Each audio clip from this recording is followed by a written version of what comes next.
कलानगरी, सांस्कृतिक नगरी म्हणून कोल्हापूरची ओळख आहे.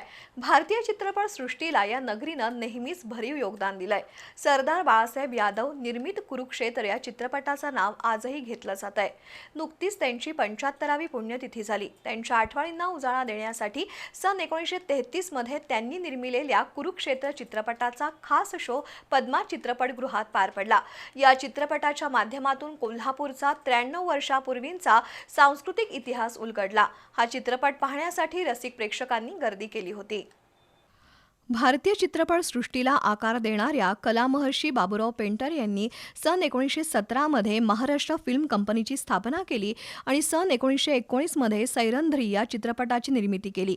या चित्रपटात नायकाची म्हणजेच भीमाची भूमिका सरदार बाळासाहेब यादव यांनी केली होती. याचबरोबर छत्रपती सिनेटोन या कंपनीच्या माध्यमातून यादव यांनी सन 1933 मध्ये कुरुक्षेत्र या चित्रपटाची निर्मिती केली होती. आज यादव यांची 75वी पुण्यतिथी आहे.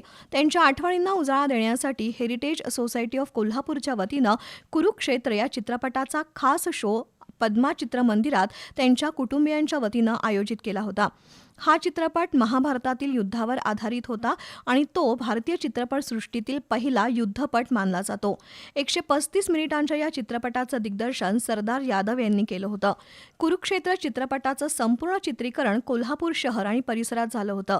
त्यामुळे जुन्या कोल्हापुरातील विविध ठिकाणं आणि या करवी नगरीचा बाज कसा होता हे सुद्धा पाहता आलं.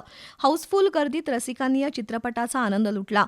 हा उपक्रम हेरिटेज सोसायटी ऑफ कोल्हापूरचे यशोधन जोशी, रवी किशोर माने, भारत महारुगडे, सौरभ मुजुमदार, ऋतुराज इंगळे आणि त्यांच्या सहकार्यांनी यशस्वी केला.